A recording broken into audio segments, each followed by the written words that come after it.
All right. What's going on, party people? This your man Griff and the Notaries Unsealed. We all up in here today, just chilling with y'all. The fellas, we decided we just hop on here for this Fritter Friday, and and chop it up. And just so y'all know, this is pre-recorded. All right, so y'all ain't gonna be able to hop on and ask what the reason y'all don't be hopping on anyway. Okay.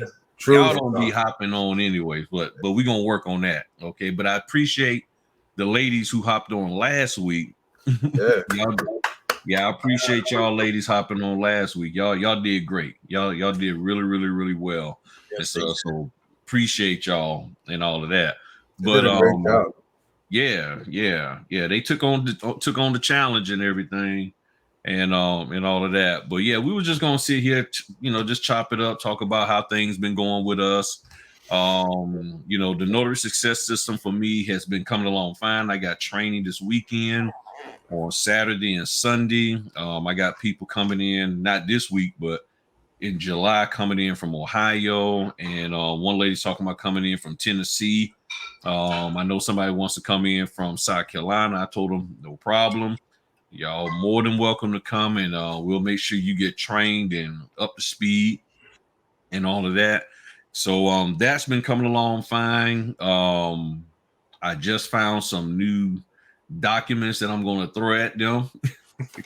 I just found something unique and everything, and it threw me off. And I had to start. Last night I was typing everybody. I was like, "Yo, how do I handle this?" And they came back and told me what to do. And I had a feeling what they told me was going to be what I was thinking, and what they told me was in line. So I was like, okay, cool. So I can't spill the beans because then they'll be passing that little test and all of that. But the notary business has been coming along good. Starting to pick up a little bit more down here. Working with that builder. And we're gonna be talking about this about scaling your business or being able to handle all of this extra stuff. And I've always said working direct, that can be a challenge. And they send me out an email, and I got to keep an eye on my email now, saying, "Hey, are you available?" That's why we're doing a pre-recording the Fritter Friday, because at the time this is airing, I'm at a closing. So I was like, I don't want to not do it and everything. And then my man Matherin, he has his program coming on tonight with Lori from Indiana. So y'all make sure y'all check that out.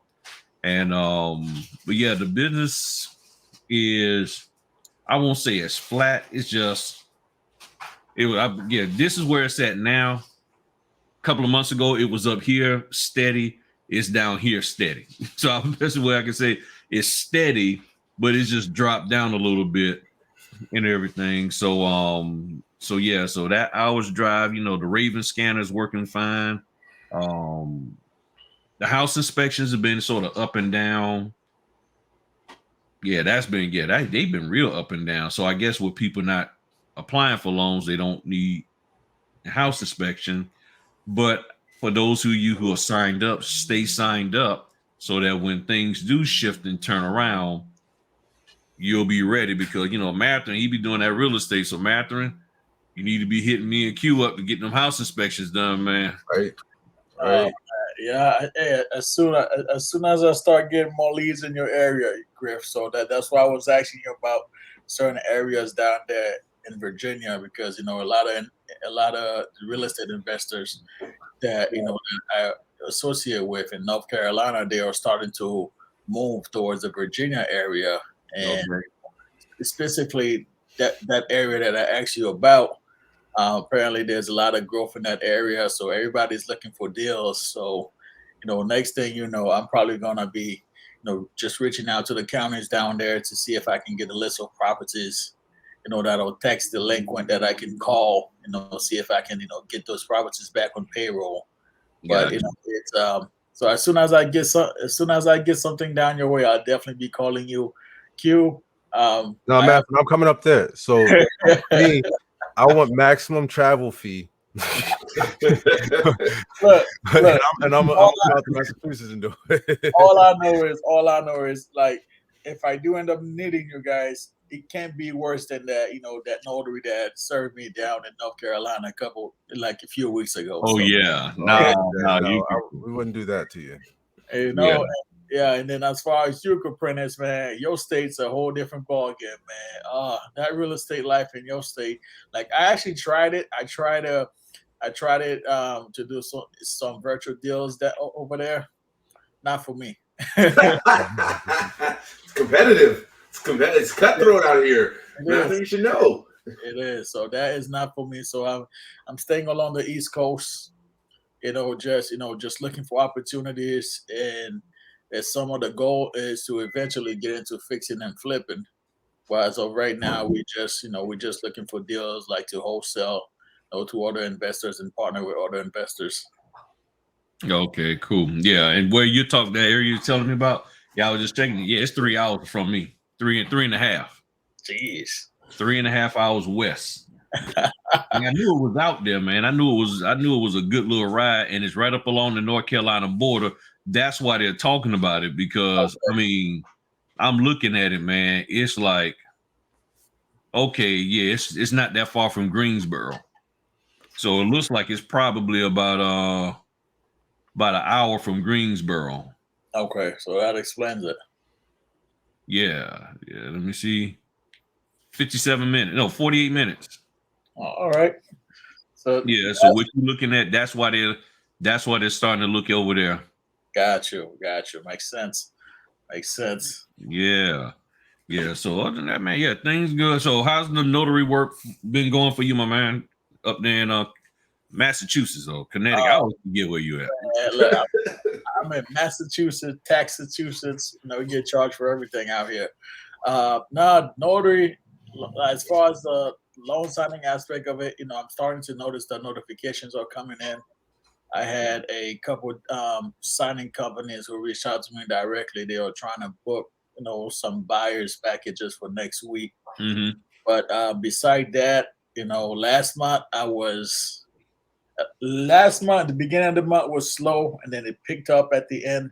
But the past couple of weeks, I've just been focusing on general notary work. That's what's been really, just keeping me afloat within the notary, within the notary world.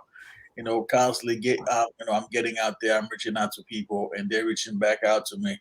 So what I've been doing lately, I just been, if they call me, they're interested, I book them right then and there. So there's no need, you know what? Just call me back later if you need to.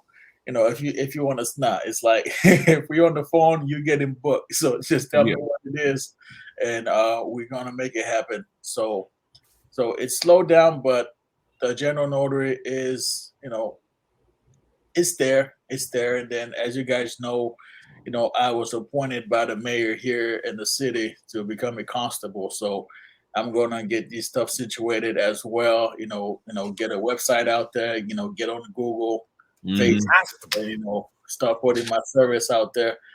I had a couple of people who reached out to me regarding constable work, so I had to tell them, look, I just got sworn in, so just let me get another week. Mm-hmm. Get everything under my belt. I gotta go get my gears and stuff like that.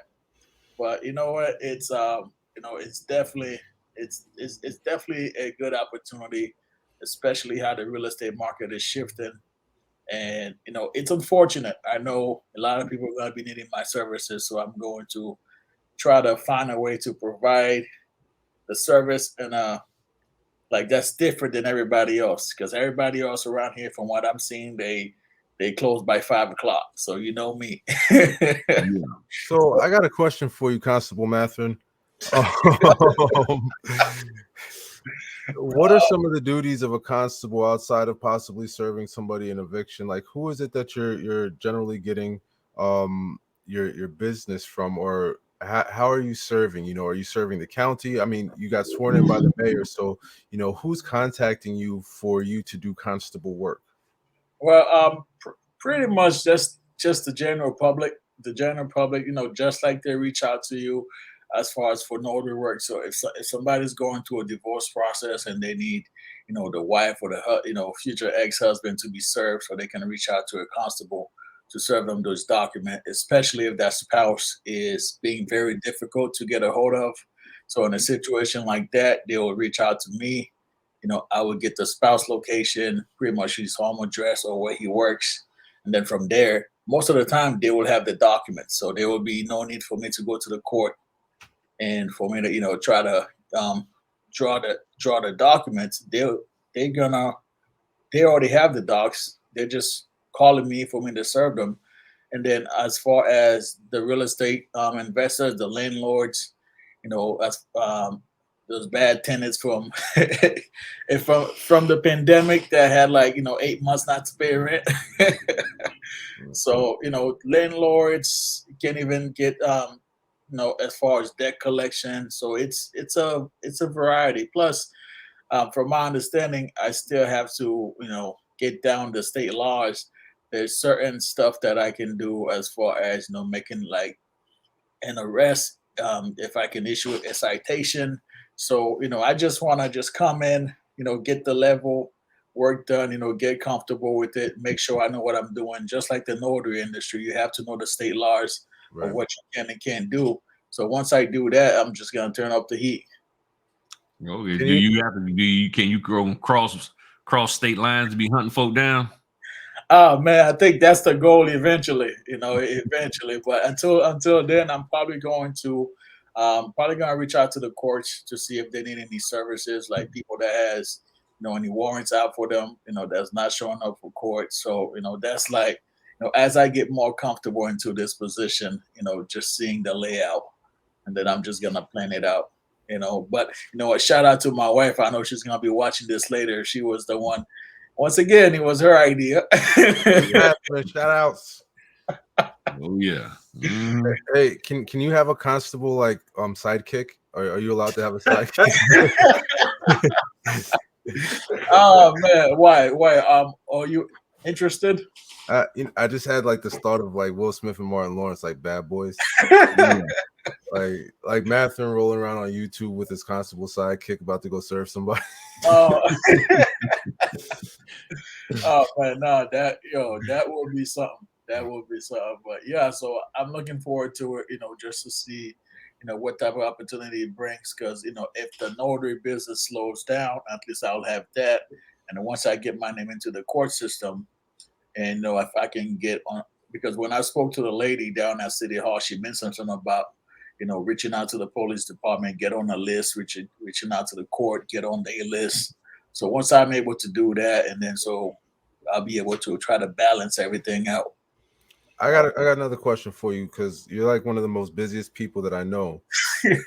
How many dedicated book bags do you travel with? Like, you got a notary bag, a real estate bag, you got a constable bag, you got the body armor, you got the hip sidekick. Like, I don't think we can call Griff Inspector Griff no more. No.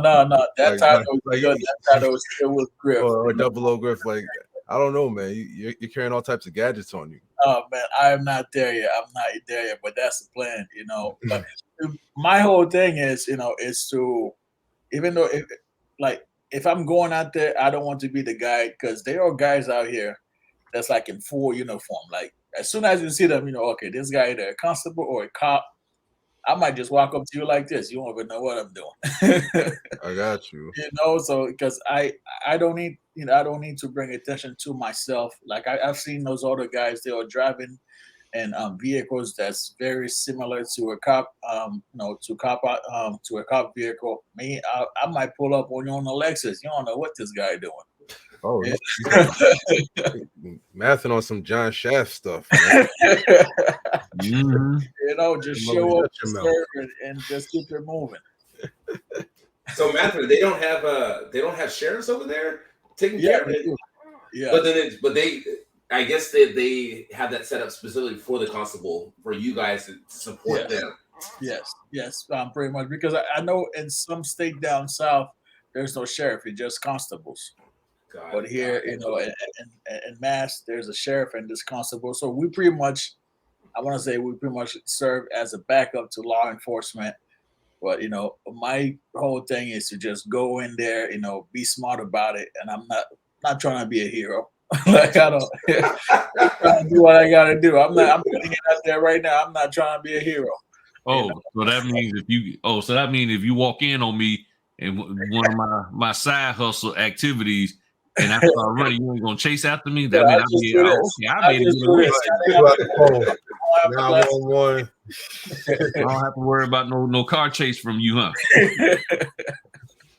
Okay, cool. Look, now I know I can tell my crew, I can tell my corner boys and say, hey, look, you see him, just don't worry about it. He ain't gonna chase you. No, we good. That's where the sidekick comes in. Yeah, he said he ain't gonna be no hero, so don't worry about him, man. No, I gotta play it safe by all, because at the end of the day, I have to come home to my family. So, there's a reason why, there's law enforcement, that there's other people that you can call in for backup. So it's just like being the security guard at the ball. Like you are responsible, for certain things. Somebody's going in there and robbing the store. You're not going to chase after them because you don't get paid enough for that.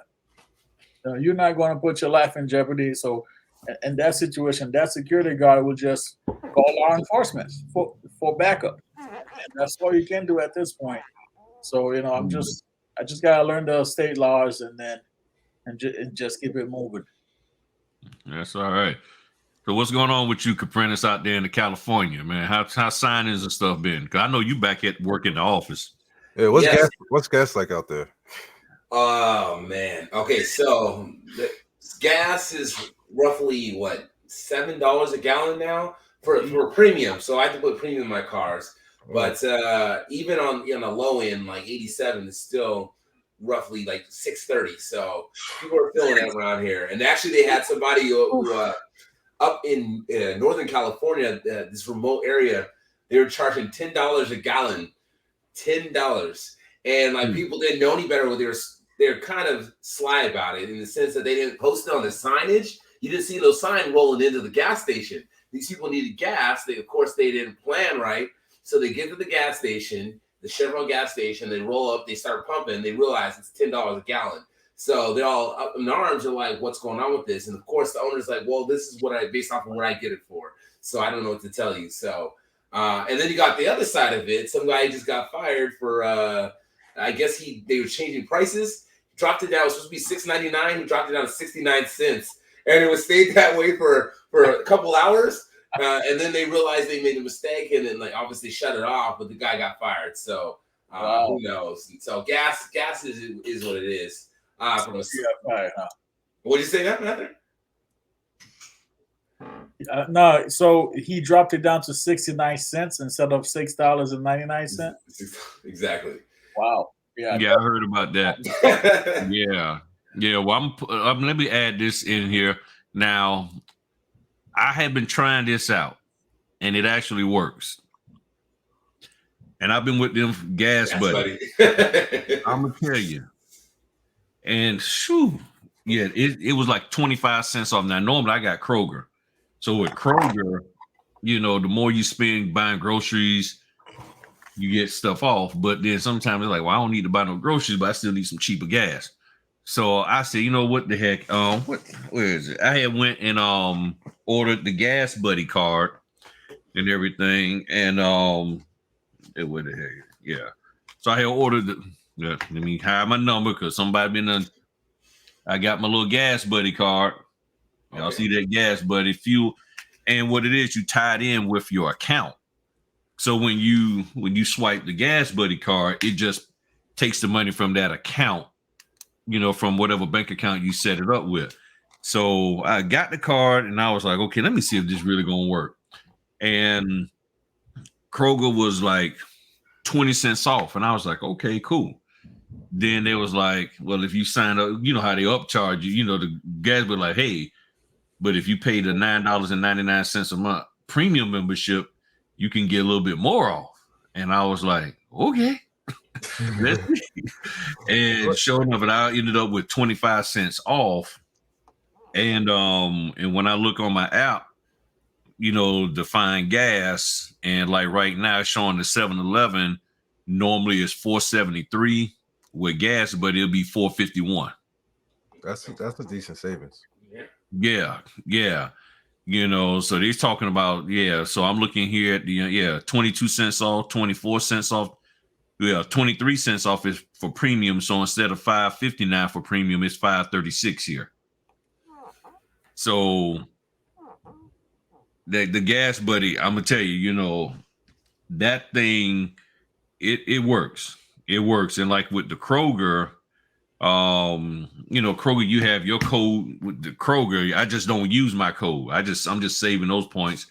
And yeah, the savings is for real.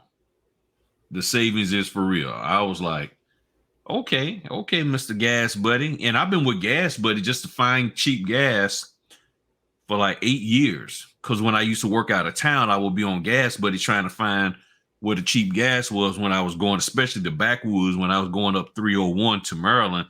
That's sort of like the backwoods. And I had to find gas and stuff. And I hop on Gas Buddy. And it's like, okay, your gas over here. But I had never signed up for their discount. And now, you know, things where they are now. I said, I'm gonna give it a shot. And yeah, they it's worth it. So check out Gas Buddy, use that code and save you some gas. I'm gonna check that out. Yeah. So Caprentice, with gas prices being like that out there, I know that, you know, you have your W-2. How has that affected your perspective on taking, you know, prospective clients and signings as they come in? You know, are you thinking twice about stuff, or? You know, honestly, Q, like from my end, whatever I see that works within my time, you know, I continue taking it. To me, I always look at it from a cost benefit standpoint. This is since day one, and looking at, okay, would I be making the same amount of money if I was at work? Now, if I've worked 8 hours for a day, right, and my day's done, I don't have anything else that I'm making money at. So what would I be doing outside of that time? Probably just be watching TV, maybe working out, whatever, but it's not making me any money. So someone says, hey, like, we're going to give you like $60. To me, that's decent money, you know, for that particular time. Now, I'm not going to say $60 to go 3 hours away. You know, that's not going to be worth it. But if I'm like in town, I'm like, no, absolutely. Let me go do that, whatever it may be. Like, it makes sense to me. Obviously, with regards to this, the real estate industry, we know it's all changed. We like see this all the time in all parts of the United States. We know that because of inflation, you know, people aren't buying the way they were. But I think there's still money to be made. I still get alerts, different alerts. You know, I think HELOCs are starting to come around. I'm doing a lot of like HELOCs. And as you like, was it you mentioned or Mather mentioned, I got a couple emails. People like found me from somewhere, you know, and they're not going to the platforms. I was going to tell you guys that since we have this call, I even got an alert from SnapDocs, but it was SnapDocs signing. It wasn't like somebody else utilizing SnapDocs. Right. It was like SnapDocs. I'm like, I've never seen that before. Yeah, they started doing their own signings through SnapDocs, and I've gotten a few from them over the years. None so far this year, but I think probably around 10 closings that was called SnapDocs closing. That was specifically for them through them. Yeah. Yes. Yeah. And I was amazed. I'm like, looks like they're trying to get some of that money back. But for me, absolutely. Whatever I see, I just look at it compared to like where I'm at. If it's a day off, I'm not doing anything. Absolutely. They take it in. I'll probably start, you know, getting into general notary work. As well, like you guys do. I hear a lot of good stuff. Like obviously, Q, you've talked about thumbtacks, so that's definitely on my radar. There's actually stuff at my job. They have a lot of different groups, random groups that people are part of. But one of them is like a notary group where not like we're talking about stuff, but you provide services. So people can come to like my building and say, hey, like I need to get this notarized. So I'll probably put my name out there. To get some business there, and then just looking at other stuff that I can expand, like my portfolio, not just stick to like loan signing. You know, I'm like 200 plus in, so you know I feel in a decent place. You know, I can still learn just like all of us can. But what other things can I do that maybe others are not likely to do? You know, like for example, here I know I talked to Griff about it before about I-9s. California notaries just by themselves cannot do I-9s. Now, what you can do is become an immigration consultant, which obviously costs, But guess what you can do?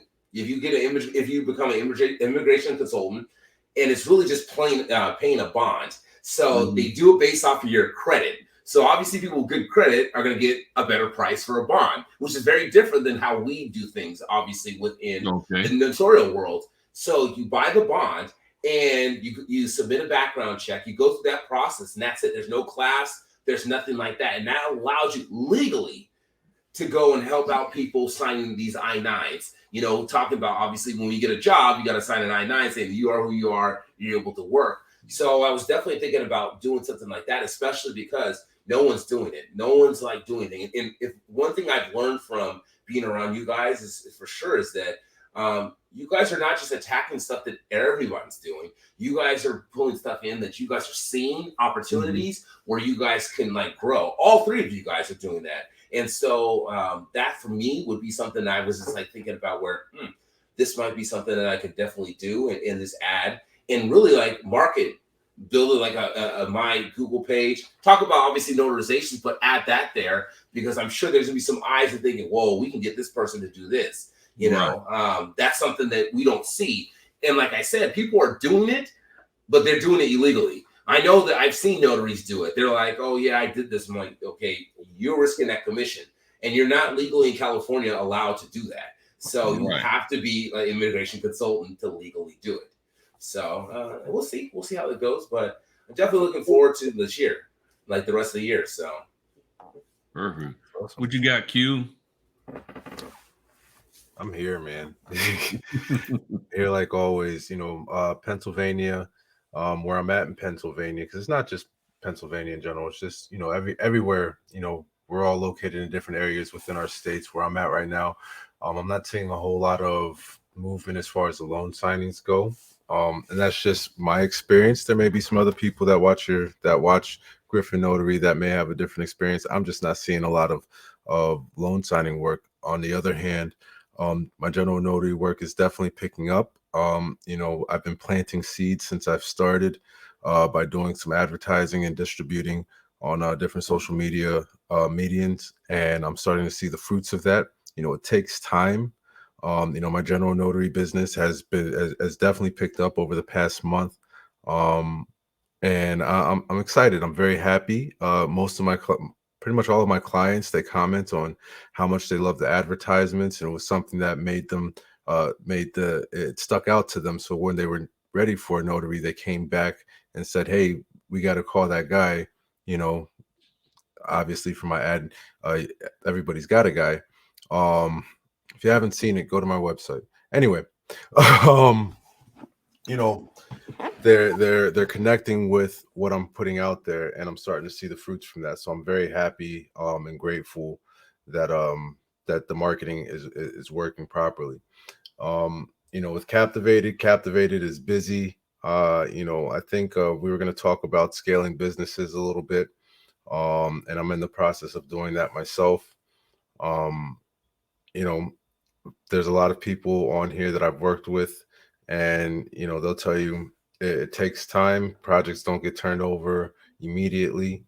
And so as I scale my business, you know, it's planning for more business and how am I going to be able to produce more content on a quicker schedule, and that's by getting somebody else in here, you know. And so as a business owner and an entrepreneur, I have to look at, you know, how do I do that? How do I use my two streams of income to possibly hire somebody else? Well, I need to hire somebody else to come in and help me with Captivated, so that way I can put out more projects in a quicker time frame. So that's, you know, part of a scaling that I'm doing for Captivated, you know, which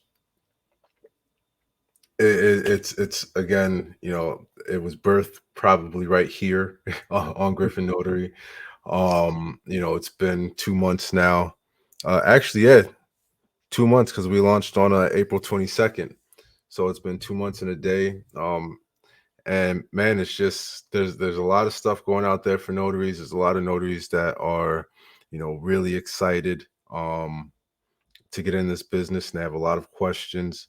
You know, something that Matherin and Griff and I and Capretis, whenever he's on, we always talk about making sure that you're using your tools properly and understanding your tools.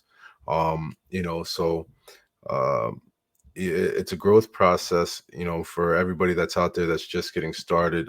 Don't think that you're just going to jump into the water and start swimming with the sharks. It's not going to happen. It takes time, and you really have to allow your business time to be recognized. Don't think that you're failing, just because you haven't gotten anything out there and you've posted on these social media groups and you're like, I should have gotten an appointment by now.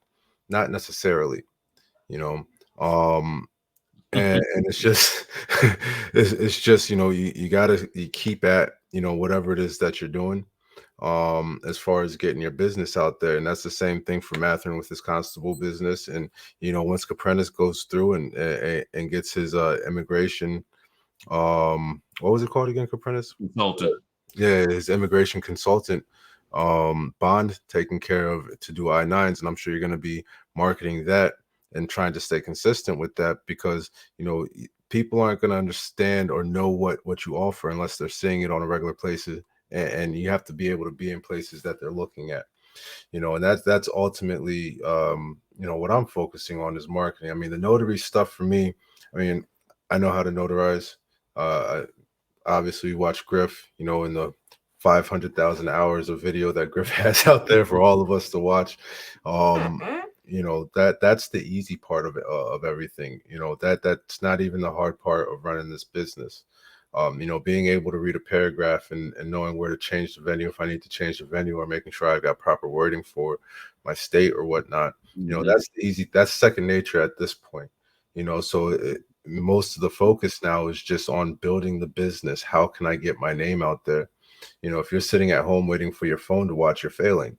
Waiting for your phone to ring, you're failing. You should be posting, get your business out there. You should be walking around putting cards wherever you can. If you're not putting your business out there and you're just relying on somebody to send you, an alert to your phone that they're sending probably to 30, 40 other notaries, it's going to be a tough run for you. And that's just being honest. At some point you're going to have to get out there and put your face in front of your business and market yourself. No, you're right. That is the thing. That's why when I first started, I just said, let me just get out here and do it. Let me just go. As long as you're not afraid of failure, as long as you're not married to some idea of how things supposed to be, in other words, if you're flexible, like when I was in the Navy, there was this one senior chief. He said, don't be don't be flexible. He said, be fluid. He said, be like the water that goes around the curve. He said, yeah, you can flex, but eventually you can break also. Flexible stuff can break. But he said, if you're like the water that's going in that curvy river, he said, you just go with the flow and the bends and the curves, and the water will get you. You'll get to where. I was like, okay. So, and I've always taken that, to heart, what he said. And I said, okay, I have an idea what I want to do, but I'm willing to change it if I see that it needs to be changed, and just be open. So everything that I do, it's like, okay, I got an idea. I'm going to implement that, because I said at least that way I can find out whether what I was thinking was correct. And then I see, okay, yeah, this was good. That wasn't good. Like with the Notary Success System, the last 2 classes, I had people who hadn't even done anything. So I'm in my mind, I'm like, okay, I'm going to be working with people who have at least done a couple of signings, and they want to double check to make sure they're doing stuff right. Well, the last 2 classes, it was people who flat out hadn't done anything. So I had to stop what I was doing and like, okay, let me backtrack and make sure they understand proper notarizations. Because when you understand that proper notarization part, then you can go out there and market confidently. Because if you're not confident in your ability to do the job, how can you really market yourself? Because the marketing, okay, you can have a misstep on the marketing, wrong colors, wrong phrases, and you can sort of bounce back from that. Right. But it's hard to bounce back when you mess somebody's power of attorney up or their will up you don't bounce back too much from that. That's a hard one because they're going to, talk smack about you and do bad reviews on you. I don't think too many people are, I ain't like their advertisement. Let me go do a Google review.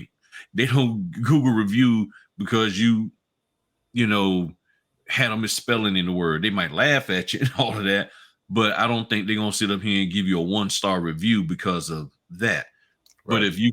But if you can go ahead on out there and do the job correctly, I mean, that's what's going to breed the confidence. And that right there, that's why I keep asking notaries, and they say, well, I don't want to make a mistake.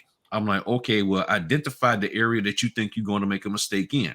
What is it that you're going to mess up? Well, I don't want to miss a signature. Okay, well, let's think about that. How do you not miss a signature?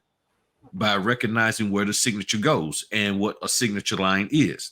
If you understand that, then the question becomes, how can you miss it? Well, if you're running your mouth, not focused, rushing, worrying about what the people's house look like. I hear notaries talking about, their house is this and that, and trying to do selfies with the cats and the dogs and all of that. Then you wind up missing stuff, not checking your work, rushing, double, triple booked. So you got to identify what is it what will cause me to miss a signature, and then implement something that will keep you from doing that, and all of this is going to help you when it comes time for scaling your business, because when you go to scale your business, you have to have systems in place. That's why I keep talking over and over again about the book Atomic Habits. Having a system in place, not just goals, but a system. Because, and I'm gonna tell you now, a lot of notaries out here, they are actually, they're doing all this stuff to move their business. They want to be serial entrepreneurs, and some people don't even like cereal. I'm more of a pancake person, but I had to just throw that in there.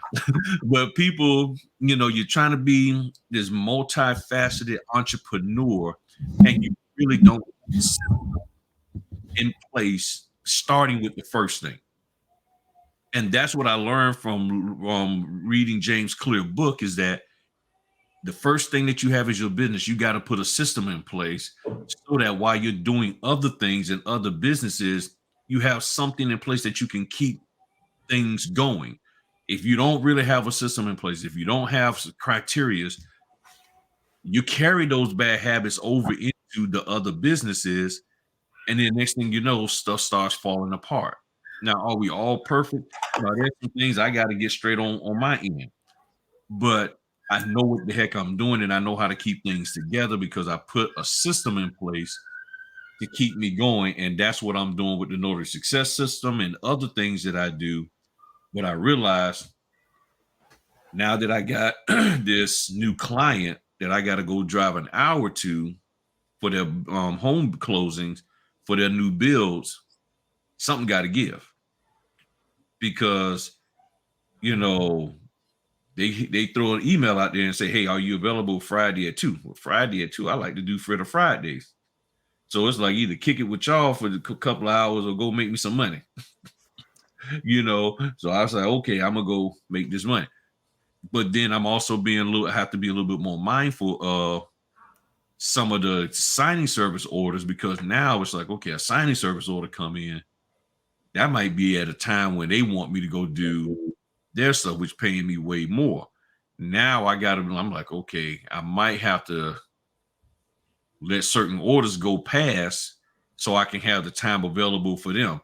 So, and I'm working with the escrow officer so she can have my calendar and she can see when I'm booked and when I'm not, so they can plan better, for me to do that closing. So what y'all think about the scaling, expanding your business, all of that? All right, since all of y'all are muted, I'll talk. Fine.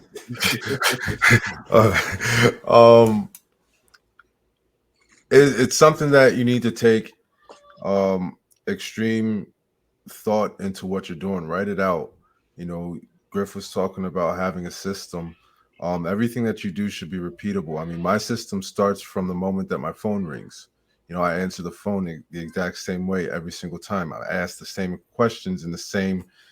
I have the same method on the phone of, you know, from customer calling me to finding out what the document is, to finding out where they're located, to giving them a quote, to how I'm ending the call, and any follow-ups that happen. There's a system to that I've developed for myself. And if I had to bring somebody on, let's say if I was starting a signing service, I'm not starting a signing service. But if I was, what I'm doing is now repeatable. If I was to bring somebody else on or to try to train somebody, I've got something that's written down that is repeatable and it works.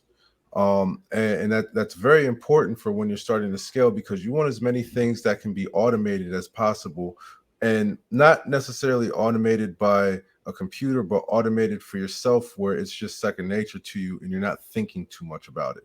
Right? That's just the way that you operate and do business. You know?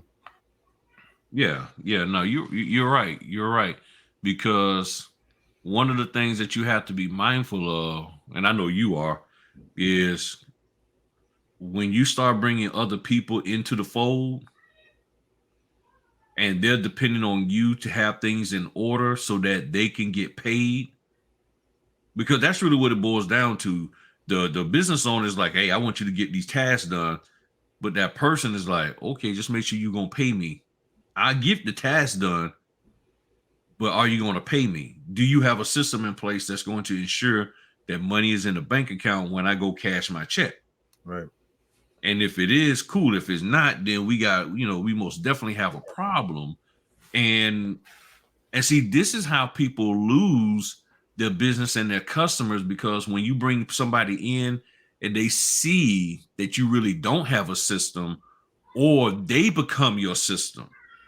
So when you allow them to become the system that makes everything work for you, and you don't have the ability to do it yourself, they now control your business. And if they decide to walk, it's over for you. Right. Because they got the clients, they help build it, they help to build the relationships, and you might be the face, but you literally have no ability to do anything on your own, or you don't want to. So you sunk into a lazy mode, and now that person is gone. And it's like, I mean, the only thing I can relate it to is the scene from The Color Purple, when Whoopi was driving the lady out, and then the lady was like, okay, I'll drive myself back, and she couldn't make it happen. And Whoopi was like, all right, let me go. All right, peace out, y'all. I gotta go. That's where you don't want to be. A person can be a part of your business and do things, but you don't want them to take control over your business because of your unwillingness to get in there and do certain things. And then next thing you know, you trying to find 15 more virtual assistants or whoever. Right. Just winging it, that doesn't work. There's already a restaurant called Just Winging It. They got a system. So, I encourage everybody, those that are getting started, those that may not have a system for themselves, write out what your process is. From the moment that you have a new lead to the follow-up afterwards, to asking for a review. What is your system? When I sit down for a loan signing, I have a process. I do this process, the same process every single time. Doesn't matter where I sit. I'm telling, my signers, this is where I want you to sit, because, and I go into my flow of how I want the documents to flow to make sure that we don't miss anything and the documents get back to where I want them to be. So I know that this thing is going to be closed properly. You know what I mean? Like, it's so important to know exactly what it is every time that you go out. And, it applies to us. It applies to plumbers. It applies to painters. Everybody has a system and a way of which they work, because it's proven, it's efficient, and that's what works for them. And that's what's allowed them to be successful. So I definitely encourage everybody to write out what their exact systems are. Yeah. Now, Caprinas, what do you think with the immigration consultant, what are some of the things that you think you're going to need to adjust or put in place so that you can keep things manageable for yourself? I mean, so I was going to answer your other question before, but I'll jump to this question. So the things that I think about overall is, I mean, it's kind of ties into what like Q was like saying, you know, from a system standpoint, and what you say as well. I can't just jump and say I'm going to go and do this. I'm going to be all over the place and say I'm going to do this, I'm going to do this, I'm going to do this, I'm going to do this. What do my times look like, for example? Like, how am I allocating time? So whether that be like, obviously you allocate time for marketing purposes, right? You allocate time for doing stuff, but just in regards of the actual work that you're doing, I think it needs to be set up a particular way and say, okay, I will like commit myself to this at this particular time. So in that's any kind of, for me, any kind of strategy I look at, okay, what does this look like? What's my outlook for this going to be? Now, if I'm ultra successful at this that may, for me, made me think that maybe I need to scale back other things. Like this turns out to be the biggest thing for me. Why would I sit there and worry about all this other stuff? Not saying I can't do it, but then reduce the amount of time that I focus on these other things versus like doing the stuff that really is paying me. It could be the same thing, same strategy, even from a working standpoint, having a W-2 as well as like doing signing. If all of a sudden like this blew up from a notary standpoint, and I'm making all this money as a notary, just like you did, you came to that conclusion when yourself, Griff, like, okay, should I stay at the W-2 or should I be doing this? Because it's not just the money, it's giving back time to your family, being able to do other things that you like to do, which as being you guys being like entrepreneurs, self-employed, fully self-employed, that gives you that time, that kind of freedom back. So you start looking at, okay, if I stay at the W-2, what am I gaining out of it? What do I want to accomplish with this W-2? And same thing with regards to the notary business. What do I want to get out of this? And this gets to the point, like I said, where for me, it's more lucrative to do this. Then why am I doing this? It's not logical. It doesn't make any sense to continue doing something that's potentially more stressful and maybe is not as fulfilling as this over here. And I wanted to like touch base on something I know like when Q was talking about was definitely resonating with me. I think one thing with regards to scaling in general is having a strong foundation in whatever you're starting at the beginning. I think that like you can't jump in and want to do 15 things if you don't do that one thing correct. I can guarantee you if like Jeff Bezos started out and just said, I'm going to sell all this stuff, that wasn't going to work. He had to start out with selling books first. Books were like the big thing. He like, that's how it got me the entry into this industry and scaled from there, starting adding more things, starting adding more products, starting adding more services. That's scaling. When you look at all these large companies, that's what they have done. And it's not just saying large companies are the only ones that can do it.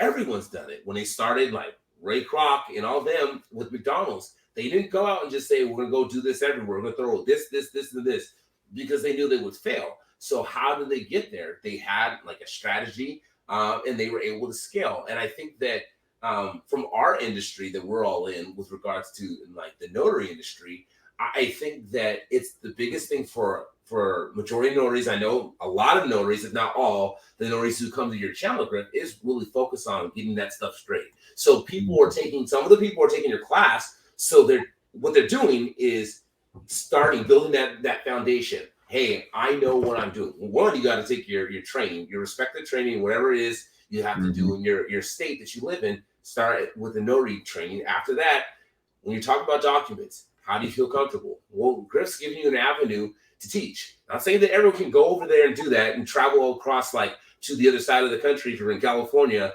But obviously the East Coast is a little bit different in the sense of like, go get that kind of training. Talk to people who know a little bit more, know more about the industry than you. And you've seen them and they have results. And especially if you're trying to scale, if I'm trying to scale, I need to look at somebody who has done it. Not necessarily the same things that I'm doing, but someone started here and went all the way over here. And I need to pick their brain and ask them, how did you get here?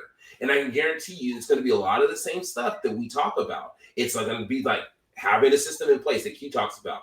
It's going to be having a foundation. Hey, I was strong here. whatever, I know, like Matherin, Mr. Constable is going to add something like pretty strong as well. But whatever he adds, it's going to be the same thing. These are commonalities and stuff for people to be successful. We're on this stage right now talking about this, and we're more confident in what we do because we have done these types of things. We have done like systems. We're not sitting there missing stuff. Why? Because we go through. We have a particular system. My system is not going to be the same thing as Q's. It's not going to be the same thing as Math. It's not going to be the same thing as Griff's. But what I'm doing is I've created something where I can go back through, and if I show somebody, they can follow these steps. They can write these steps down, and most likely, if they follow the steps, they're not going to fail at that particular activity. But that doesn't necessarily mean they're going to be great at everything that I do. I'm just saying for that particular activity. So I think there's a lot there, and I think that like business can scale. Obviously, we see it all the time. But for me, my biggest thing would be just ensuring that you have a strong foundation. And from a notary standpoint, that means understanding your state laws. That means understanding what you can and can't do and can and can't say. And you start there. You won't be wrong. You won't go wrong. Yeah. And see, one of the things that I've been telling notaries from day one, people are saying stuff to you, bragging about they're doing this, that, and the other. Question them about it. No. I mean, seriously. That's why I put the quote. Asking questions as you scale is very important. That if you study read the story about Ray Kroc, who was a milkshake person, and then he started the McDonald's because he bought it from the McDonald brothers. He went in there and learned the system. Even Papa John's, which he's not in charge anymore because of his little stuff he's been doing, but he worked for Pizza Hut, and guess what? He learned things. So you ask questions. My biggest pet peeve right now is notaries who won't ask questions of the person who they are paying money to for training. And it's one or two reasons, either because that person is unresponsive or they're like, well, I don't want to bother them because I think they're busy. Well, sometimes people put on a front like they're busy to keep you from asking them questions. Let me say that again. People sometimes put on a front like they're really, really busy so you can't ask them questions. They always seem like they never have time to just sit and smell the roses. And the reason why people communicate with me, because they know, okay, what's going on? Let's talk to them. I don't have a problem because, and this goes back into businesses, relationships. So I have a relationship with my wife. My wife needs me. Boom. I'm waiting on her. I'm watching now the Ring cameras, making sure she gets home safe. So as soon as she comes, I'm going, if she come while we're recording, slide out there, help her get her stuff in, all of that. So if I'm going to take care of her, I'm going to make sure that I take care of other notaries and stuff, and that's the thing. I'm never too busy to help somebody who needs help. Now, if I can do that when somebody hasn't paid me, then most definitely I should be doing that when somebody does. But what I see a lot of times is the more money you pay certain people, man, woman, young, old, black, white, doesn't matter, the less they're willing to help people. They get into this little thing. They start shriveling up like a snail in the shell or a turtle and everything. And it's like, or start easing back down like a little gopher or more. It's like, wait a minute, we done paid you. Where you at? So you have to ask questions of these people, solid quality questions to make sure, because if they're sitting up here saying, oh, well, I'll always get my closings done in 35 minutes or 20 minutes. Okay, explain that to me. Show me how you did this. If they can't take the time out, well, I don't have time to take, then that's somebody you don't need to be listening to. Like one person contacted me and was like, hey, I want to put a printer in my car. Should I do that?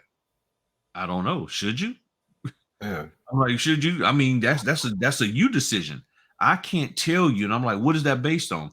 Well, I'm in this particular Facebook group and all these people talking about they're doing it. I said, okay, but is that what you want to do? No, not really. Okay, so why are we having this conversation? And why are you calling me instead of calling the person who you're paying to be in that Facebook group? Exactly. Go ahead, Griff. Go ahead. So I'm like, if that's the case, and they're like, well, you know, they might be busy. I'm like, okay, well, so then you're saying I'm not busy, and I'm not, and you know, me and her had a good conversation and everything. But the point is, when you pay somebody, look, my attitude is this: you go to the restaurant. What do we see all the time? People going off in McDonald's because they paid for a large fry and they think they got slighted 2 fries, and they start going off because when you pay, you expect and you make sure that the person who you pay delivers. When it comes to notary, people are paying and they just let their expectation goes out the window and they hold no one accountable, and then they're trying to get everybody else to take on the responsibility of ensuring their success when you haven't compensated anybody. And not that everybody's looking for that, but it's like you put your money over that's like buying a house but going and living trying to live someplace else. It's like, no, you should be living in your own house. You should, that's where you need to be, but you want somebody else to give you free room and board because you don't want to take on a responsibility of dealing with your own house. No, that it doesn't work that way. So if you're going to scale your business, you got to ask questions because none of us know everything. So if you ask questions, you'll know what you should and shouldn't be doing. And that's how you get to the truth of the matter. Because sometimes when people really start explaining those comments they make, you'll figure out like, okay, he just blowing smoke. What you got, Q? So this was a question that I had to ask myself when scaling, and it really goes in line with what you're saying. I'm going to ask a really tough question, you know, and some people might be mad at me for asking this question, but guess what? I don't care. Do you think that more people are paying for information that's free, versus, or rather than paying for services that they can actually use? So what I'm seeing right now, and you know, I have a very clear view of what is going on out there. It's my job to know that with Captivated, to know, you know, where notaries are and, you know, who is kind of doing what and what's working. Um, I feel like a lot of notaries right now are just paying for information that they don't want to go look up for themselves because the information is free. You know what?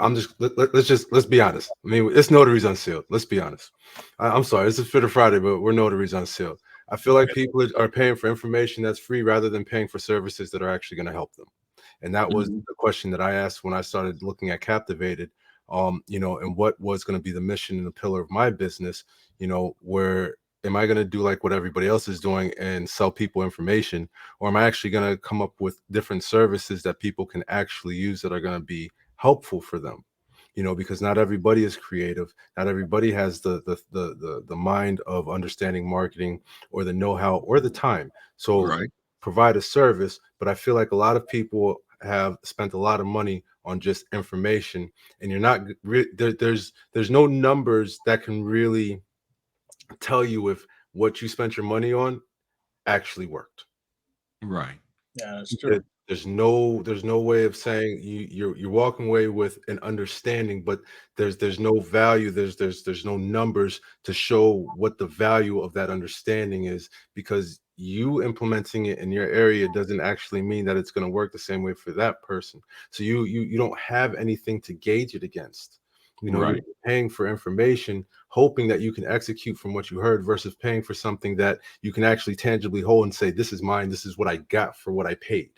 Yeah. Right. What I was able to use for what I paid. You know, rather than paying for somebody to teach me marketing, right? I still have to go out and execute what that person was trying to teach me, from saying, oh, Yeah. I'm going to teach you how to market this business. No, this is how Captivated works. And I'm just going to go ahead and go full promo out here. The information is free. Yeah. All the information is free. Why? Because the information that I got is free. I get it the same way that you can go out and get it, except the difference is I went out and got it. Right. So I'm That's offering right. you a service. I'm offering you a service. You can come and get a service, something that you can tangibly walk away with and say, and look at and say, this is what I got from Q. This is what I'm using. I'm going to put it out there. Now I've got numbers to see how this actually worked. I don't think a lot of people are thinking that way when they're looking at spending money for their business. They're looking at just Right. buying information and they're not getting anything from it. Mm-hmm. Yeah, No, that's I agree. What you got, Matthew, on that? man. Look, because we all been seeing it. I've been seeing it. I've been restricting people's account of my Instagram because I'm seeing it a little bit too much. I completely agree with you as far as you need to provide a good service, and I feel like a lot of people that is paying for the information until they are too lazy to do the research themselves. I think that's like one of the biggest key. And not only that, there are people out there that's paying for the information and not even trying to implement it. It's like they are just paying for it because everybody else is talking about it. That's the hot topic of the week. That's the what you call it, the reels that's that's going viral this week. So everybody else is jumping on the train, but some folks, they'll pay for the information, go through the entire course, and then you will ask them to explain to you exactly what they learned. They have no freaking idea. They have Mm-hmm. no idea what they just learned. They was like, oh, well, so and so is doing it. Oh, so and so is doing it. So I figure I'd do it. And then just like you were saying, Q, it may not work in your market. That's like one of the biggest thing that people keep failing to realize. What works in someone else's market may not work in yours. And if you want the service, if you want the service, you have to be willing to dedicate your time. And as far as what Q is doing, is providing the service. Just like you said, the information is free. Everybody has a phone. Everybody can Google exactly how to do certain thing, but they're not going to, because it requires them to actually take action towards to bettering themselves, bettering their business. And I'm just gonna jump into as far as like the scaling aspect. Since we were talking about scaling, a Mm-hmm. lot of people want to scale, but not a lot of people is willing to do what is required for them to scale. Because one of the things with scaling is you have to admit to yourself that there's whatever you're trying to accomplish, you can't do it. Not that you can't do it, it's just taken away from something else.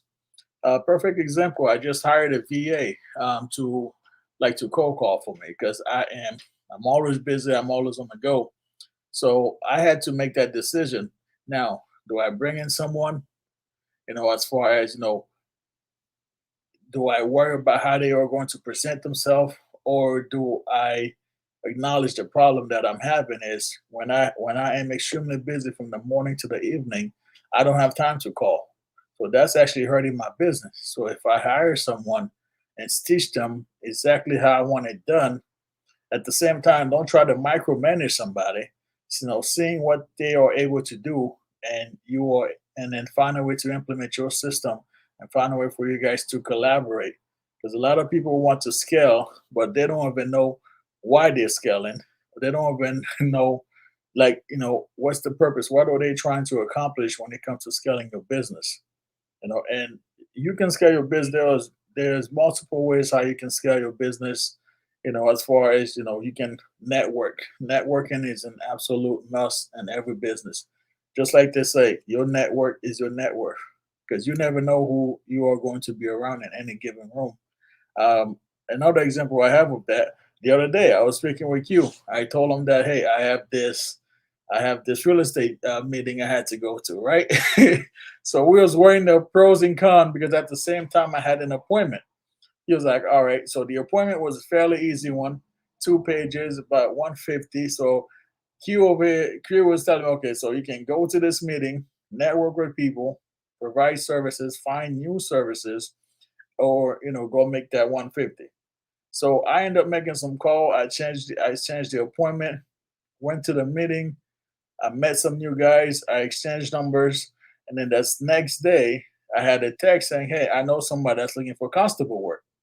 So now, if I didn't go to that meeting, being able to network with others, I would not have been able to tell these new guys, hey, I'm providing this service, in the next week or two.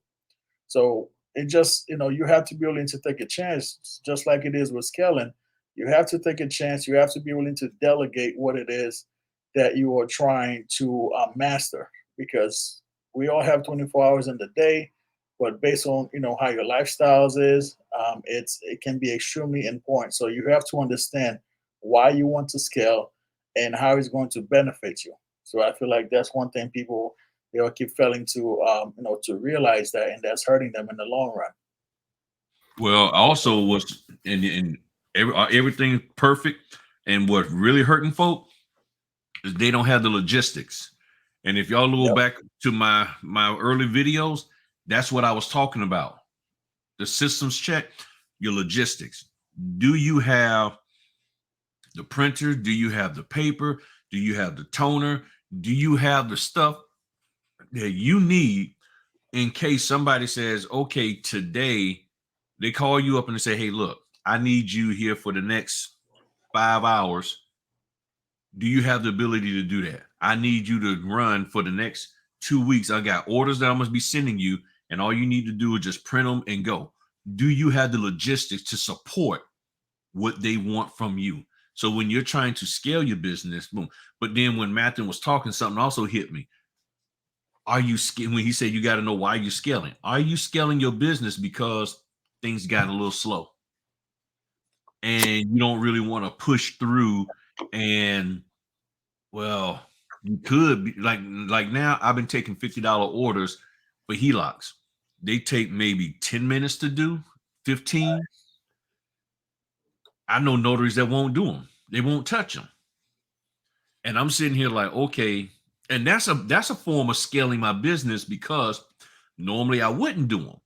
But now things have shifted and I see that I have to do. So I scale my business to where, okay, I will do the HELOCs. I would do those $50 HELOCs, and I'm starting to see the money coming in from them.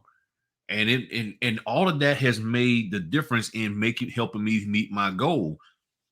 But you actually have to ask yourself why, because what I'm learning is a lot of people physically just don't want to push themselves.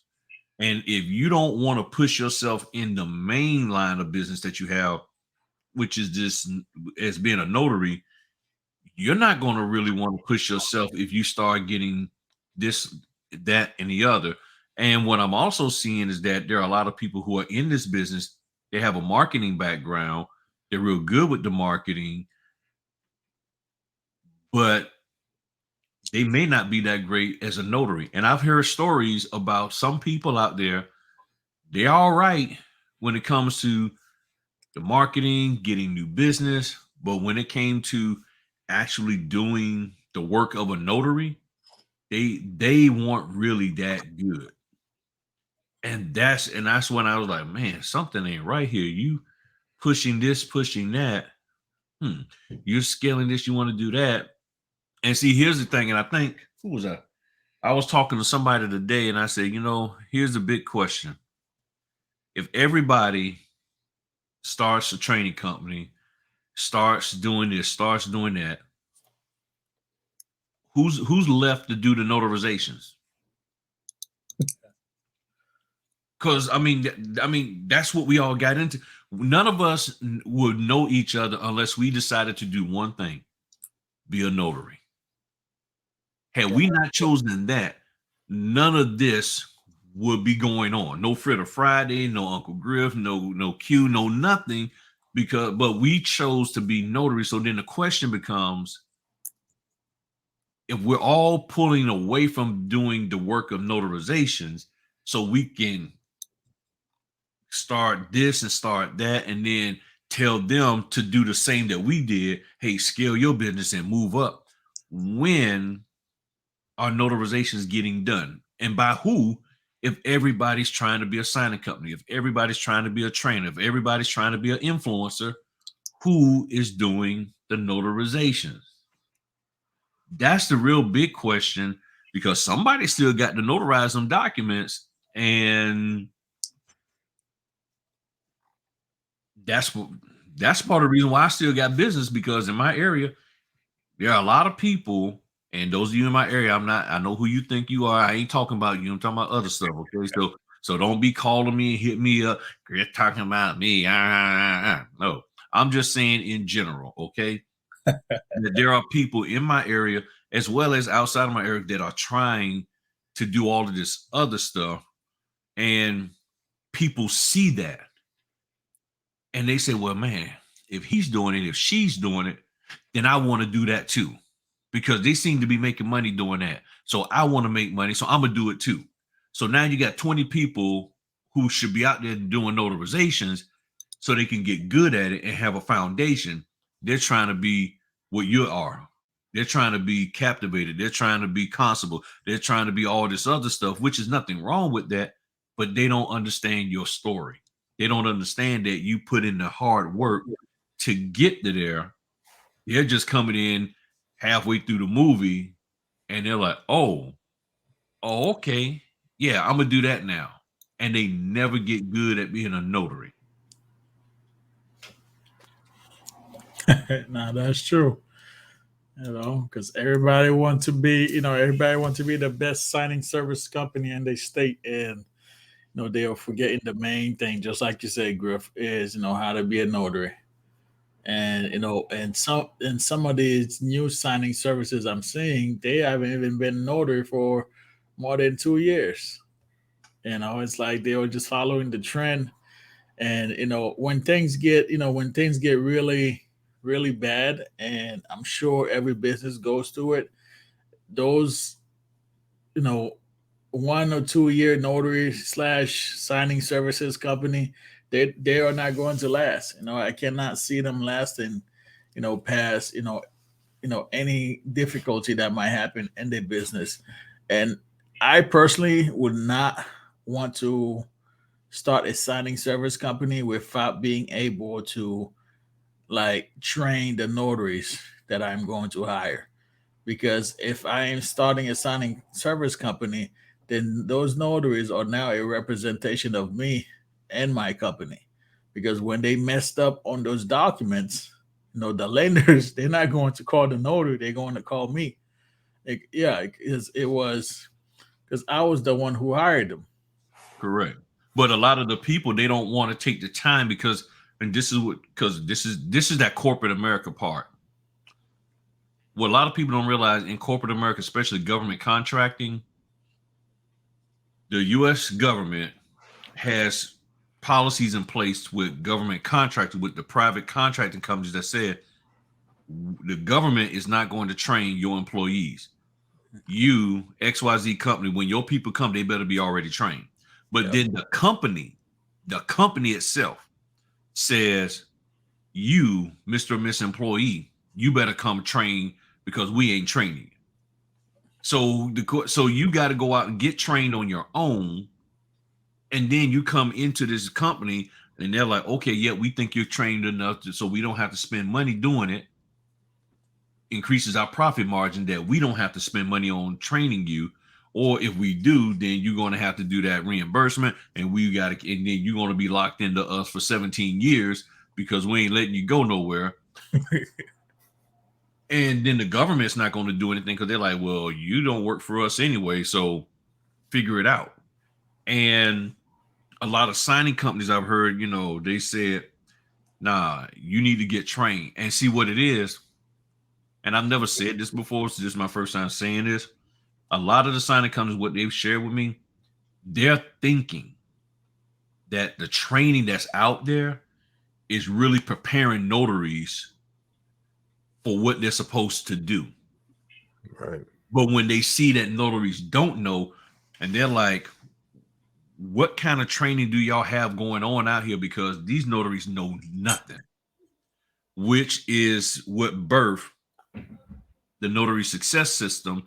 Because talking to these signing companies, they're like, we thought it would be this. We thought that y'all was getting trained.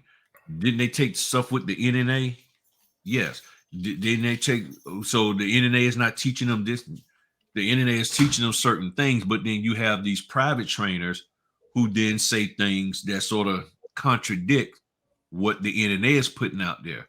What the NNA is saying is on point, but the trainers are saying, well, no, we want to help y'all with the marketing.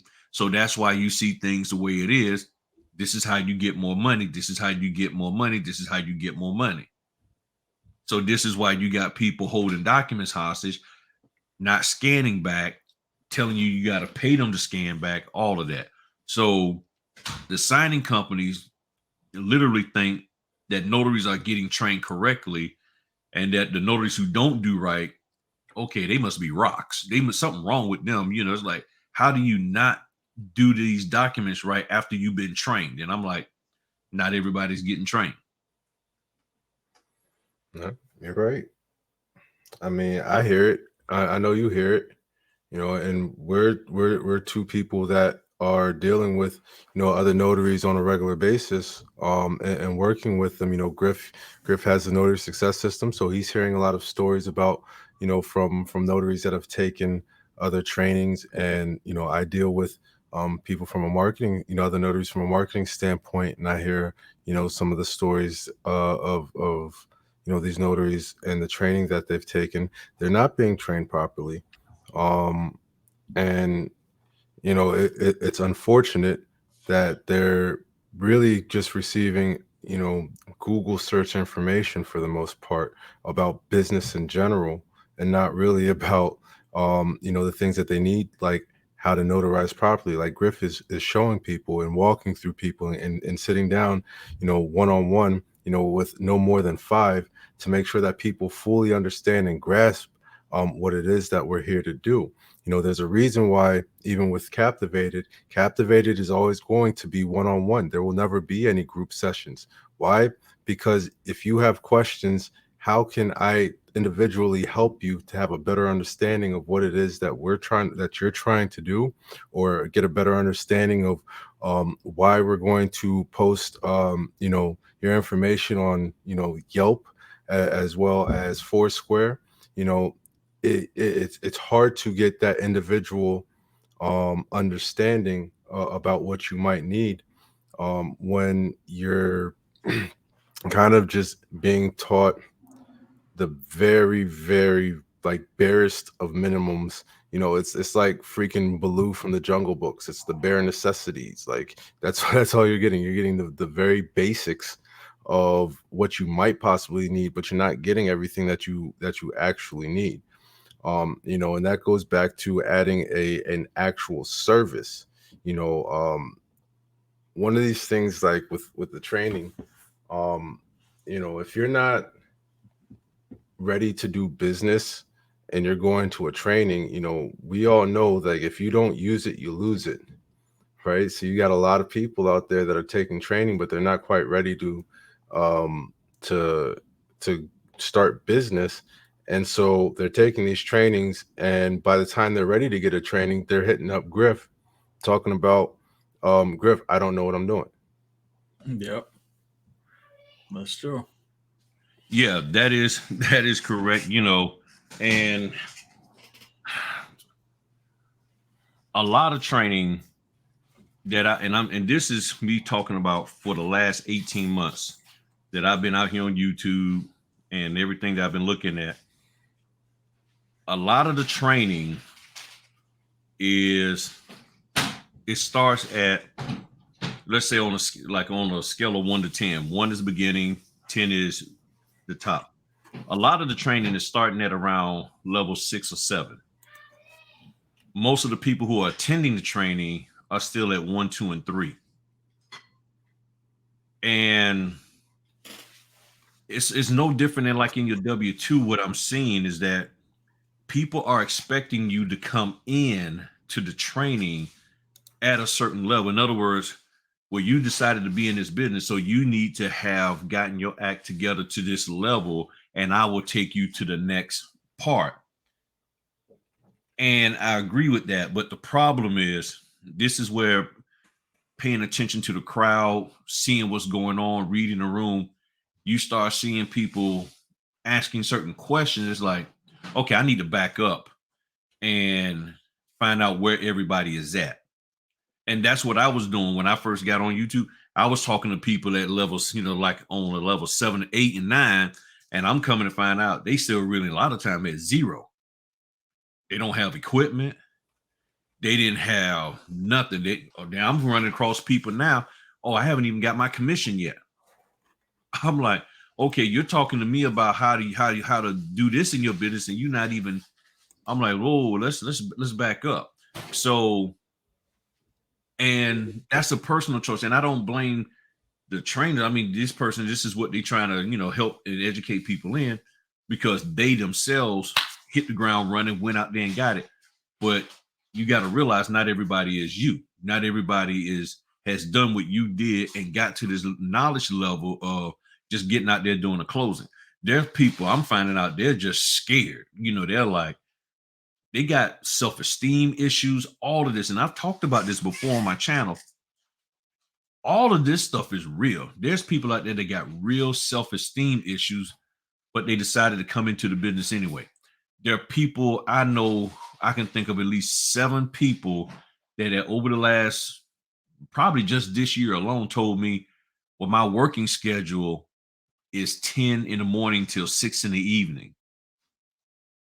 How, you know, so I can get those nighttime and weekend. I'm like, you do realize that the signings are based on when, one, the title company think they're gonna have the documents together, and 2, when the signers say that they are available.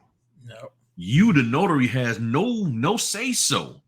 But they said that you can pick your own, set your own schedule. Maybe with the general notary work, but not with the loan closing per se. Even if you say, like, case in point, I had the with the new client I got, the home builder, they wanted me to come out to one, and I was already booked with some of everything. And they was like, okay, we'll get somebody else. So there was no, okay, Griff, we'll set your schedule, you know, and these new home builders, they'll just work around your schedule. They was like, all right, we'll get somebody else. Yeah. And they had to pay somebody else a little extra to drive down. You know, my ride to there was an hour, but that person's ride was over 2 hours. And I was like, okay, I said, let me get my logistics together so I can be there for these people and get this stuff done. But people are just thinking that training is going to make it happen. But in your W-2, they do all kinds of training, you know, in the office training and stuff. And people still messing stuff up. They still jacking stuff up. So, I mean, so you're thinking that you're going to pay, and this training that you got in your job is free. So now you think that, oh, I pay this money. See, this is where you got to use deductive reasoning and logic and sit there and listen and analyze what they're saying. Okay, they're talking this. This is how I figure I do stuff. I'm listening to people and I'm saying, is what they're saying really the way this business is supposed to be going? Right. Because you're the one that's saying you're expert. You're the one talking. So I'm sitting here listening and I'm like, okay, well, what is this business really about? So once you understand what being a notary is all about, being a car detailer is all about, being a marketer like Captivated is all about, then you hear somebody talking about, okay, well, yeah, let me tell you, and you sitting here like, okay, none of what you're saying is going to help me out with the core of my business. You're not teaching me. So the cat just, I guess the cat just joined you guys. Right. Yeah. You know, so it's like, okay, is what you're really saying going to benefit me 2-3 years down the line? So what I try to do, and even with the videos I put out, I try to make sure stuff that I'm saying and doing, somebody a year from now, if they hear it, they're like, okay, that's beneficial to me. That's that I can use that and move forward.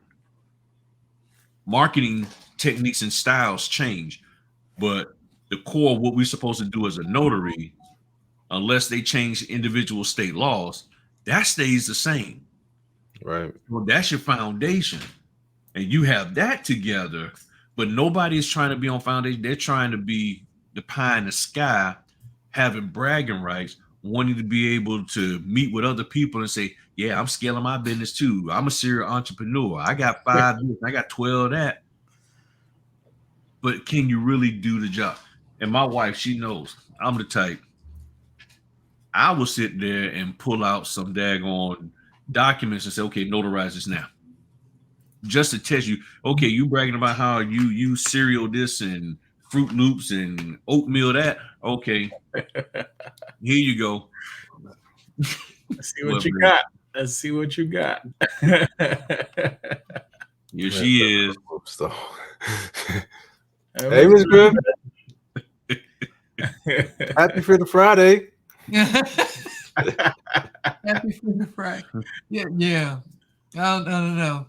What? that cereal stuff. Mm. Real entrepreneurs, yeah. It sounds kind of criminal. She said it sounds criminal. But I mean, you're doing all of that, and see, I'm the type. If you're gonna brag, I would be like, okay, let me see. Here you go. Here's the documents. Notarize them. Here's a wholesale. Here's a reverse mortgage. Let me see you handle it. Because that's really what it boils down to. I don't care how many businesses you have. Can you do the job of the business? My wife, cosmetology instructor. Can't you get somebody from hour 0 to 1500 to graduate? It's either yes or no, and she did. Y'all saw the graduation pictures that I did for her student and everything. That's what it's about. So no matter how well she markets and advertises, you go to the grocery store and they don't have food, you have a fit. And the manager is like, hey, look, we got you here, right? We marketed like we had, when you saw us on TV, it had, the shelves was full. Well, the shelves are empty. No, don't worry about what's empty. But we did a good job marketing. We got you here, okay? We got you here, and you walked away with nothing. Right, and you get there, and what they call that, false advertisement. Now, I'm not accusing anybody of doing that, so don't be tripping, y'all. But what I'm saying is, if you don't really know how to do your job, I mean, look, we've seen stories about people pretending. Heck, okay, let's just go with Rachel Dolezal. I'm just saying she pretended to be somebody who she wasn't, and that just said, you get what I'm saying? People be pretending. We don't like pretenders. So that's why I try to be as real as possible for myself, because I have the concern that, man, if I sit up here, I'm gonna get caught. And then that's just gonna blow everything up, and I can't come back from that. But then there's some people, they don't care about that, and all that. Most of the people that come out of California. Yes, exactly. all that Hollywood. But I think everybody, as you grow, and what I've learned, and me and my wife have learned in doing business together, as you get the right foundation for your business and the right education, it empowers you to scale properly and at the right time. And that's key, because depending on, and all four of us, I don't know, all four of us got different family structures, because if your business messes with your relationships inside the home, I don't care how many cereals you got, it ain't gonna be good. You're gonna be like, okay, your spouse, your cat, dog, everybody gonna be upset, because it's like, okay, you got all this stuff going on, but you don't have no time for us. So you got to be able to manage that and make sure that you can actually pour into the people that was with you before you ever even found out about being a notary. And that's the heartbreaking thing, is to see people so busy. Because I was thinking about this today, and y'all tell me whether I'm right or wrong. But my question becomes, as a man, how I treat people in the business shouldn't be better than what I treat my family. Correct. And if I treat my business employees or compadres mean and nasty and bad, would I do that to my spouse? That's a question. Do I know how to turn that off? Because, okay, I'm gonna turn it on and be, Iron Hand Griff, running Griffin Notary and the Notary Success System. But then I'm gonna get home and be a big old teddy bear and all nice and kind to everybody. I'm like, eventually, them two, it doesn't work after a while, because sometimes you don't know how to turn that thing off and all of that. So my thing is this. That's why I say I focus on acquiring, or I chase after being successful rather than the money. Because if I'm successful, and my first level of success is with the family. If I can be successful in the household, then everything else will come. None of that matters. I gotta be successful with the family. My wife needs me. My kids need me. That's why y'all that Look, that's part of the reason why I show y'all me doing stuff and me and her doing things so people can see that a husband and wife can work together. There's so many husbands and wives that don't work together. I'm trying to show y'all we can work together. I can submit to her, she can submit to me, we can submit to each other, and we get stuff done. I'm not worried about having 15 different businesses and I can't keep things straight in the house. That's where it matters. What y'all got?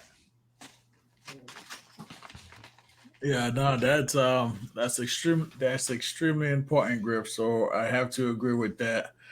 Everything you just said there as far as balancing, the business and family, that is, that's absolutely, that's like one of the keys. That's like one of your keys to success, and I keep telling folks, it's not a perfect world. So, we understand, like, there are going to be time where you might find yourself getting too caught up with business. Like I've been there, and I had to take some time out away from the business, to spend more time with the family. you know it's going to happen. You know what I mean? But you have to um, be able to communicate with your spouse, and kind of like take the time out, for you to understand their needs and your family need as well. Because look, business might be good, but if that home life is not right, I don't care how much money you're bringing in. If that home life is not right, it just gonna make things a lot more difficult for you to handle. And I feel like having a supportive family, if you have a supportive family, spouse, even if it's just you and your kids, like, you need to create that time. Because business business is always going to be there. Business is business. Business come and go. But that family lifestyle, you have to be able to separate it. And it's a lot of people don't know how to separate it. A lot of people struggles with it, which is, again, it's completely fine. But you have to take the time out to understand the situation. You have to make yourself aware, when you are shifting more towards the business aspect, and kind of like forgetting about family aspects. So, being aware, and be willing to, be open minded, be open to suggestion, from family members, even friends. And I think that's one way that's going to help with balancing that. Yeah, yeah. What do you think, Caprinas? 100%. You guys are 100% correct. You got to start home. Start at home first. Your home has to be in order. If your home's not in order, how can you effectively do anything else and be successful at it? So you're not taking care of business like you would at home. It's a structure, and you're not taking care of there. How can you be successful scaling even just the base stuff? We talked about foundation. You won't have a strong foundation at home. How are you gonna have a strong foundation anywhere else? I mean, I think that for the most part, things in your life should be relatively consistent. You're at home and work, you try to act very similar. Depending on what you're like doing. Obviously, if your job requires you to be a little bit more intimidating, if you're like knocking on doors as a constable, you might not be the same thing as you're at home. Wife may not take kindly to that, and the kids, but no, on a serious note, absolutely. Like, I try to do that. How I am at home, how I am on here, when we have these conversations, I'm consistent, because I don't want people to think something different. They said, well, I heard this about Copernicus. No, you didn't hear that about Copernicus. Copernicus is like this. And like, I'm saying here, if I'm talking to you guys in person, I'm talking to you on here, I'm talking to people here. I go to a borrow's home, I'm working at my job. I'm consistent. I'm very, very consistent. I think that people just need to learn that as a strategy. And really, like I said, start at home. Start with foundation. Home is the foundation. Family is the foundation. Your job, your base. When we're talking about notary, that is a foundation. Get that straight before you decide that you want to be like what was it? Eddie Murphy. What was it? Manchurian Candidate. Just being like all over the place. Yeah. You can't do that. You got to like have a foundation first and be able to grow from there. And I think that for me, like I said from before, I think that we see too much of that where people are just jumping in. I see a nice shiny thing and I want to do it, and they haven't done it before. They haven't shown that they can do it before. Right. Maybe it could be different now, but you got to start somewhere. And I think that people aren't doing what they need to do. And I know, like you touched on before, that I actually like that he said that, is just with the information and training. You said it too, Griff. Like, I'm still my W-2 job. What I deal with on a day-to-day basis is because people are not following through with basic instructions. Like, they're not following instructions at work. That is free. It's not like you're paying for this. They're giving it to you. And like, and I have these conversations with these people, and I'm like, how did you not understand this? Like, do you remember going to training? Well, yeah, I did. Whoa, you didn't make the connection between they're training you for this reason because they want you to follow these rules. Like, Right. It's pretty basic, but you know, I think it impacts every facet of our lives, unfortunately. And you know, some people get left by the wayside. You can't jump into business and say, I'm going to do this, and you don't have the tools to get there. Resources. You don't have a printer. You're going to try to be a notary. You don't have a printer. You know what? Do you even have a name? That's my question. Do you know what your name is? Yeah, and that's one of the things. This is what I've learned in life, that you know, sometimes people hop into businesses and stuff because they don't have things aren't, not even that they're trying, but for some reason things aren't 100% squared away at home. So, and I think for some people, if things were better at home, they probably wouldn't even try to do some of these businesses that they're doing, because they, you know, think. But sometimes, and it's not everybody, not every situation, but some situations that I've seen is like, okay, I do this because, like the guy who always goes fishing or always in the garage, always, you know, hunting, always playing basketball, always, for some people, always at church. It's because they're trying to get away from something that they think is unpleasant at home sometimes. And some people will start a business thinking that if I do this business, it will pull us together and all of that. And in some cases it can.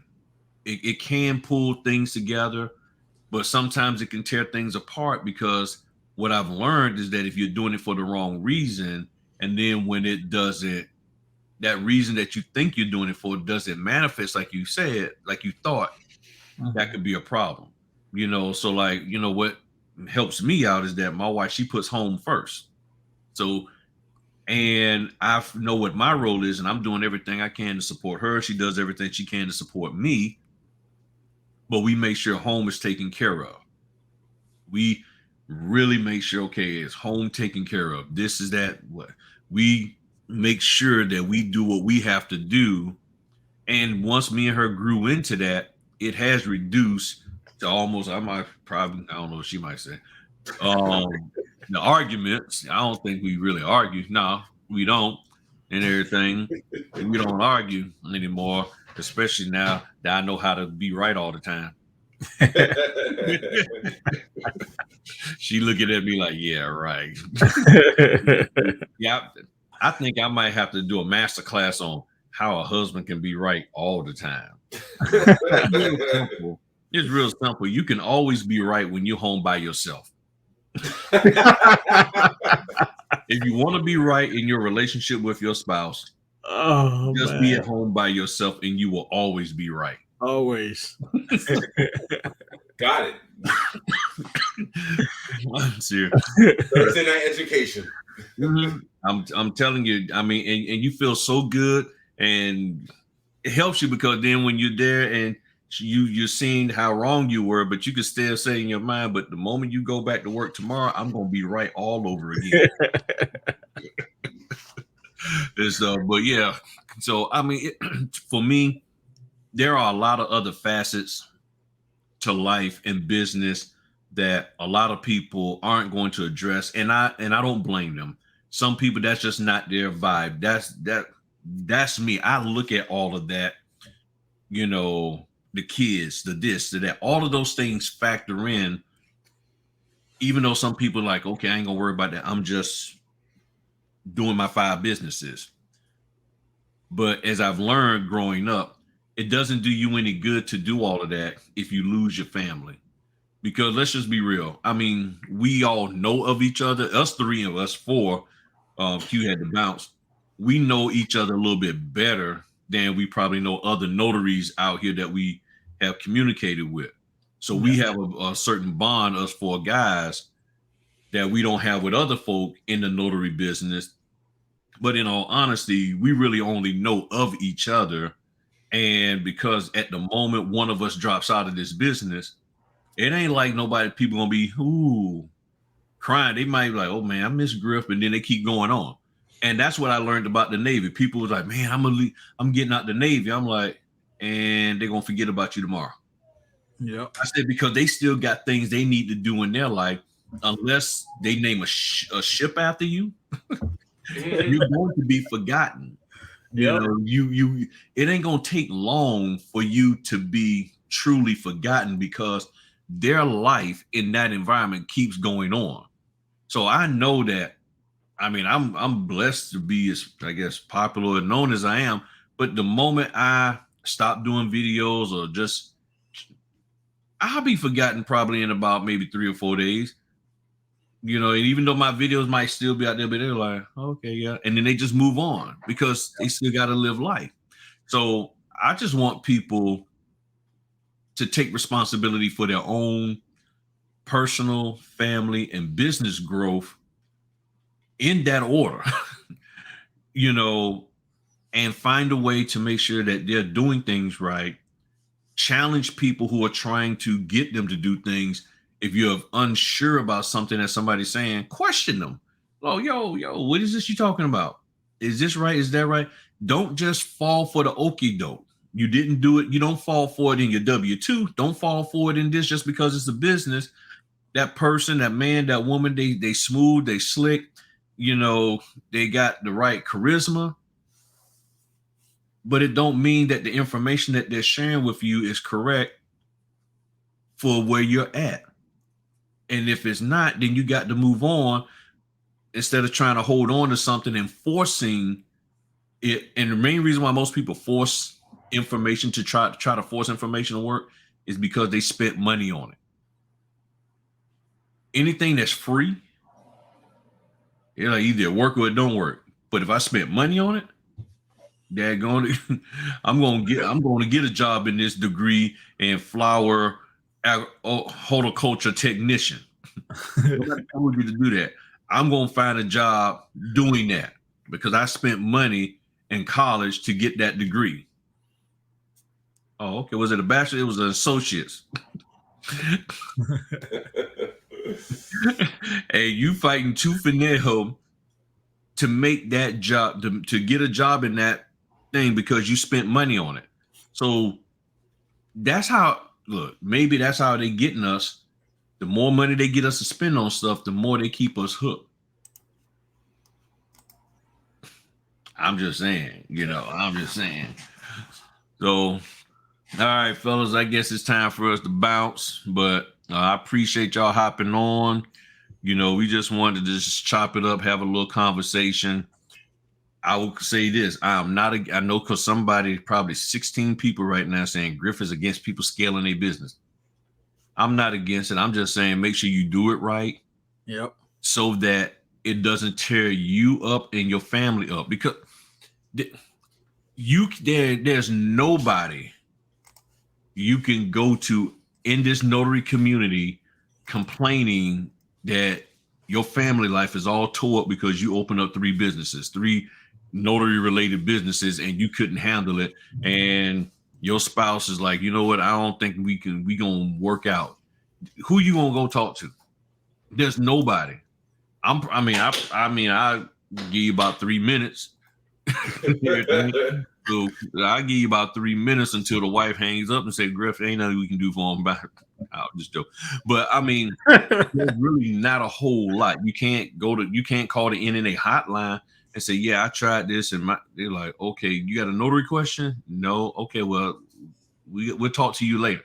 I mean, so you got to make sure that what you're doing is not going to tear up your family. And that's why I'm so methodical and sometimes slow about implementing things, because I don't want it to mess up the family. And my wife would tell you, I used to bowl through and do stuff fast, and And she's just looking at me like, messing up, Griff. And I had to slow it down, and I had to learn, take a little more time, think about it, pray about it, meditate on it. Is this right? Look at all the different pros and cons, get advice, talk to her, all of that. And then it's like, okay, now I think I can do this. Doesn't mean that it's going to go smooth and it's going to be error free.